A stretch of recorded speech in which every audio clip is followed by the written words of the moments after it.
Tinayo nauyana Gurundoro wakatikoshera saka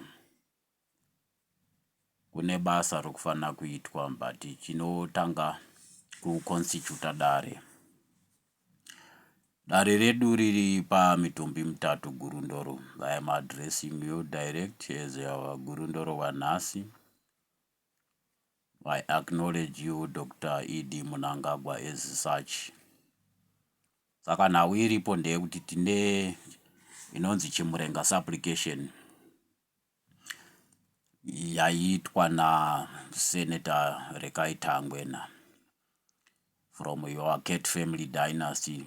I believe you understand cardinal members of your Cat family dynasty kuti kubva kuShumba Mondoro kusvika the domestic cat, what are the parameters, you understand. Saka zvazvakaita manje ndezvekuti tisati tapedza chimurenga supplication hatigoni kuita Christian supplication to justify Zimbabwe as a Christian country. Saka we have been following chimurenga pathway and rinonzi gwara remusangano in our matrimonial Trinity Cardinal Party of Patriotic Front Cotyledons inonzi ZANU-PF. Saka kune ma-cardinal resolutions asiri documented akavepo pa the last session atinoti the 7th session of Patriotic Front Congress yakaitwa the institution of ZANU-PF. Saka ma-parameters yedu have since changed. Taakubva muma-republics Gurundoro. Kureva kuti takaita first republic yanga ina prime minister Comrade Robert Gabriel Mugabe is contested by Prime Minister Abelo Muzorewa, our bishop. Saka basa rekuzo reconcile Comrade Robert Gabriel Mugabe, a Catholic devotee, and Bishop Abelo Muzorewa, a Methodist, a clergyman, are now zopedzisa kuitwa ndo rakazoitwa without people noticing korera 2017 when a Catholic Dominican was sent as a Jesuit,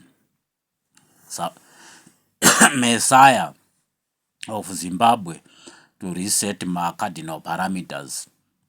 After resetting my cardinal parameters, ndo patakabata pinda new dispensation, new of new, with Christianity as a dimension. Saka tese tiri kutarisirwa kuti tinofana kuzova maKristo nekuti takamirirwa kuZioni na Christian convener Dr. Nehemiah Mtendi. I believe you understand the Zion parameters up to the Zion city constituted around Great Zimbabwe by our own Dr. Samuel Mutende, the institution of Angelic Samuel. Saka zvakamira sokudaro tiri munzira. We are still in chimurenga pathway. Taatarisana zvino inonzi vortex anchoring. Vortex anchoring is done by Metatrons. Saka ma-Metatrons ndo matare akafanana nedare rakakuchingurai, dare reMetatron Inoki, through what mhofu Professor Maginesta Mukuta at the Madziwa Gora event. Then the adoption of your status by the 7th and last session yakaitwa neCongress Patriotic Front in ZANU-PF.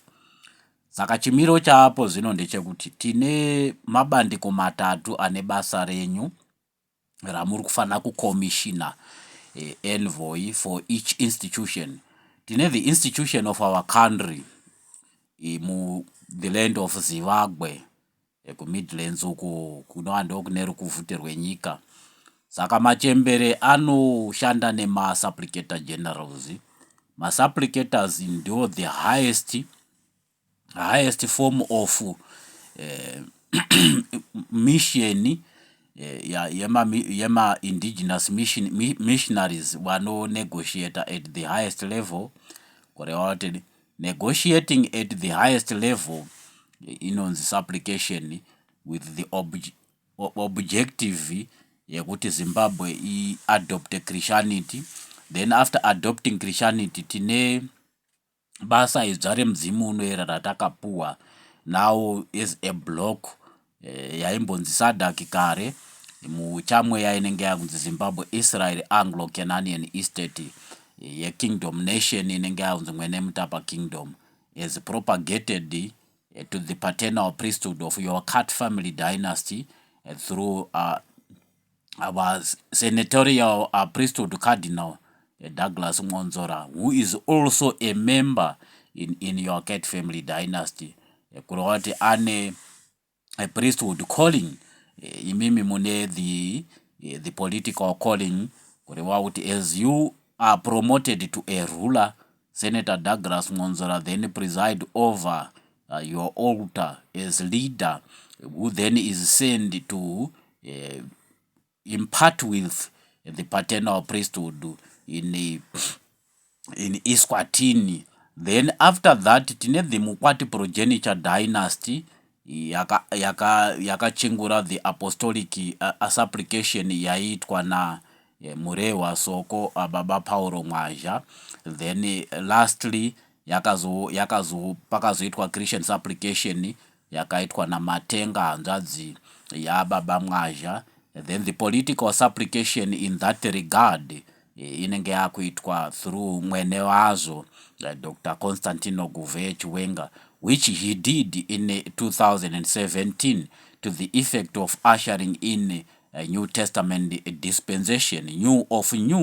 Our New Testament is then a dimension called Christianity, which is going to be used to redeem humanity from the Luciferian agenda. Nakuti humanity is now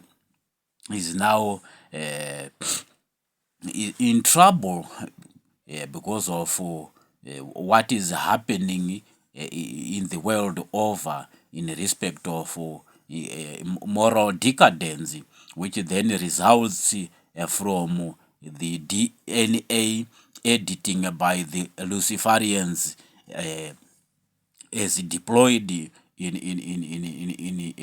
the world. Saka zvakamira sokudaro murambwe.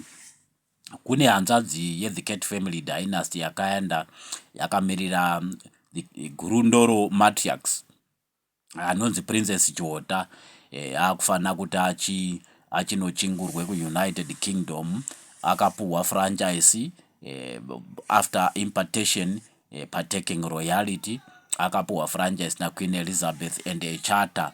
Saka kwakuda vana baba kuti vachienda kunonegotiate neEngland, then Canterbury and Britain. Kureva kuti tinenge takutaura envoy, a religious envoy inenge ichienda kuBuckingham Palace, a traditional envoy, a religious envoy inenge ichienda kuCanterbury in fact, then a traditional envoy inenge ichienda kuBuckingham Palace kune mafiwa edu matatu estate and the royal scepter of Catholic Anglicanism.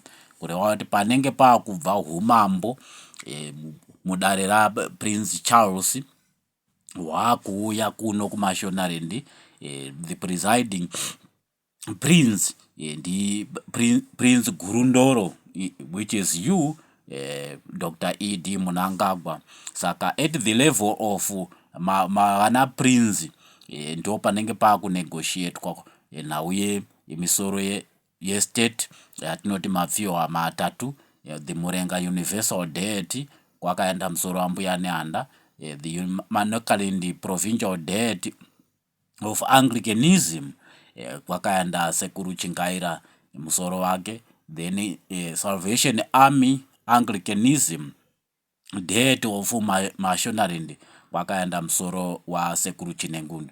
Saka misoro iyoyo haisi kuuya yega. People are very particular about misoro iyoyo, forgetting about the royal scepter yeJohn Masowe inonzi Lyson and the crown the Catholic Anglicanism royalty iri kufanira kuuya kuzoestablisha muno muZimbabwe the spiritual dimension after Judeo Johanic rituals akaitwa kuJohani Masowe, cutting across dimensions akasetwa nemaparameters akasetwa for New Testament platform. New Testament becomes the premises for a new dimension which is called Christianity, coming in to redeem humanity, redeeming humanity into a Canaanian estate under Zimbabwe, Israel, Anglo Kingdom nation.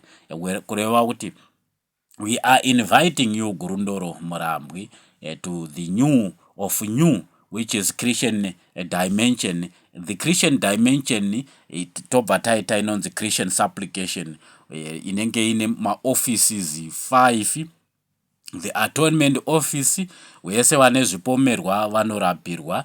The purgatory office wese vakafa vane zvipomerwa vanochenurwa. The reconciliation office vakafuratirana vanoyananiswa. The reintegration office, institutions of our triune testimonial faculties, as disjointed as they were recalled and united with the 1987 Unity Accord as the basis and as promulgated into a cardinal statutory instrument to serve as a uniting force, uniting our triune testimonial faculties, as recalled back from the prodigal opposition fraternity.